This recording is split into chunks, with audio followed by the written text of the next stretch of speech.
Over the last couple of years, I've trained over 5,000 finance professionals and finance teams through my courses and speaking engagements. And I help them increase their performance at work to become irreplaceable. In this video, I will go over the 7 most effective frameworks you can use as a finance leader to 10x the productivity of your team. Starting with number 1, which is one of my favorites, the AI first approach.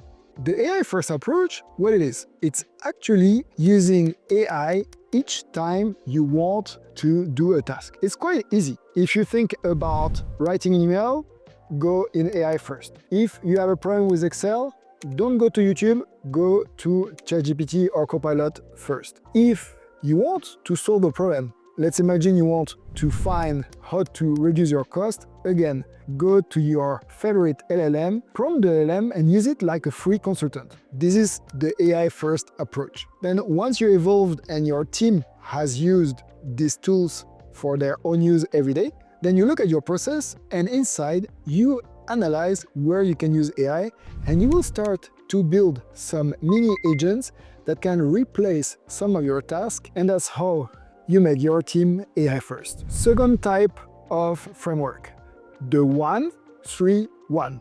This is something I learned from Dan Martell, which is how I manage my team. The 1 is for the problem. You need first to identify the problem. Like Einstein said that if you have 100 hours to solve a problem, it will spend 99 hours defining the problem and 1 hour solving it. So once you have defined your problem, the number 3 is actually looking at 3 alternatives on how to solve this problem. And the last is actually the most important, is go from having proposition to the action. So identify one of the best 3 alternatives and act on it if you can. Let me give you an example on how can you use this 1-3-1 framework. Imagine your finance team faces a challenge. You have to reduce operating costs by 10% without sacrificing any critical functions. Where do you start? So first, you start by defining your problem. Is it like 10% in value? Is it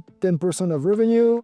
In which time frame do you need to reduce that? And how are you going to measure that? Then 3, you work on 3 alternatives. So for example, could be renegotiate vendor contracts, could be consolidate services. So like this, you have less services that you pay for. Or number 3 could be optimize internal processes. So then with your team, you look at what is the best alternative to work on, and then you choose it and you move on. So here, for example, you evaluate that based on each option, the one that has the best feasibility and ROI is to do an analysis on the vendor and negotiate the terms with your vendors to reduce the prices that they ask you to pay for. And that's how you go from 1 problem, 3 alternatives, and 1 solution that you work on. And it's really important that you ask your team members, don't bring problem, but bring solutions. Each time if somebody is coming to you with a problem, tell them 1-3-1. If you don't know me, I am Nicolas Boucher. I am a finance expert with over 15 years of senior roles in industries like aerospace and consulting. Now, I'm a corporate finance trainer and thought leader in AI for finance. There are over 1.5 million people that follow me on social media. Crazy to think about that. And every day I'm sharing my insights. I also got the chance to train more than 5,000 professionals on AI for finance, partnering with top brands like Mercedes-Benz and Chanel. And my mission? To help finance leaders like you to innovate with AI and transform your career. Number 3 framework that I love the most, is my favorite one, is the Pareto principle, or the 80-20 rule. It's a powerful concept because it just means that 80% of consequences come just from 20% of causes. And this is something I learned a long time ago as an auditor, where we were asked to focus our work on what is material. That was the work that you had to do first, to understand what is material. And in business, that means often 80% of the result come from 20% of efforts. Or if you analyze an account, 20% of the lines take 80% of the explanation. So why it's effective? Well, you need to teach your team that prioritization is important. And with Pareto, this helps them prioritize. Because if you focus only on what truly matters, you are going to avoid wasting time on this low-value task or analyzing these really small amounts, which in finance, unfortunately, we are guilty of. And like this, you make your team work in a smarter way rather than working in a hard way. So how can you implement it? Number one, what you always need to ask your team is to always start the analysis by the top account. Imagine you want to improve your cash flow forecasting. The traditional way will be to start analyzing all of the clients. But actually, if you look at the biggest client, you see that 20% of your clients are responsible for 80% of the cash. So if you just plan this 20% of the client, then you have less work than planning 100% of the client. So you are going to make a more accurate planning on the payment model that you will get from this client. And if you have this client with a more accurate cash flow planning, then your cash flow will be at 80% more accurate. That's quite better than being at 0%. My recommendation, teach this to your team, be really hard with them with this concept, because once you have implemented that, it will free up time for them to have more time to work on variable tasks rather than to be always in firefighting modus. Number 4, the Elon Musk framework on the 5 steps for engineering principles. This is a framework that I'm actually teaching it in my workshops when I train finance teams. So what is in the framework? Number 1, make the requirements less dumb. Number 2, delete the parts of the process. Number 3, simplify and optimize the design. Then number 4, accelerate the cycle time. And only number 5, automate. This is the framework that Elon Musk used to build and launch a rocket into space, or to make electric vehicles, or even to have now internet everywhere. And so if it worked for a project of that magnitude, imagine what it will do for your finance team. Yes, you can implement that. But how?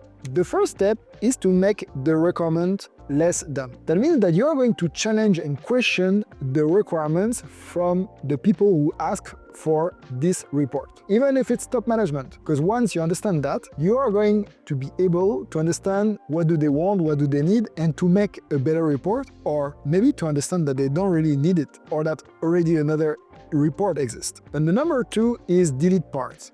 If we think again about our report, you can actually reduce the frequency of your report. You can maybe just show a total. You can maybe delete some columns. This is a great way to delete rather than to add in your report. And like this, you will save time for yourself, but also save time for the reader if only the necessary information is inside the report. And a great test for this is to not send your report.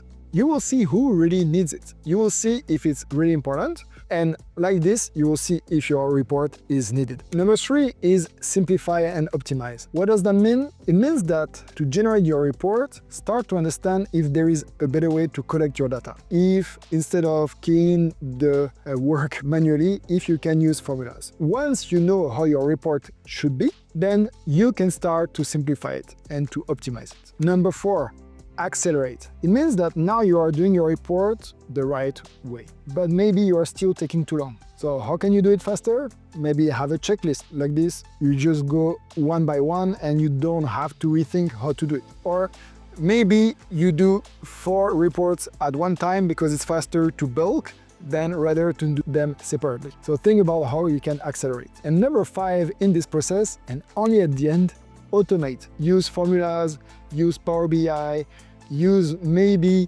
Python to automate this process, but only when you have done the 4 steps before. The 5th framework is Kanban. It's one of the famous Japanese framework, and it started with the manufacturing system. Now this system is used everywhere, and especially in project management. So Kanban means actually a board. And in this board, you start with something that you have to do, but that is not started, something that you are doing, and something that is done. And inside you can even have more detail, but it's basically that you have first what you didn't start, what is in your backlog, you have what you work on, and then you have what you have done. And what is good is you can use it for real, like in a room, or you can use it with software, and in your meeting with your team, you can visualize the status of your project, where is everybody going, and also to make sure that everybody is moving towards finishing their project. So on this, I recommend to either build in your company behind you on a wall this Kanban, or to use a software. There are a lot of software that offers that. Sixth framework, the Get Things Done framework.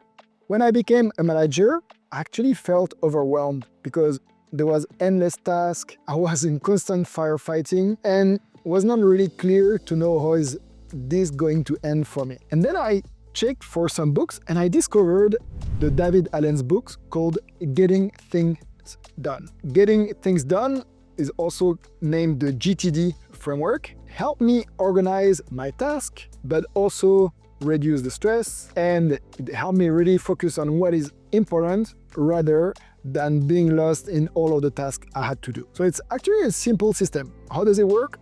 First, you need to capture the task somewhere. You need to list somewhere in a tool on paper. You need to capture the task. Second, you need to clarify what are the next steps on this task. And third, you need to find a way to execute these tasks effectively.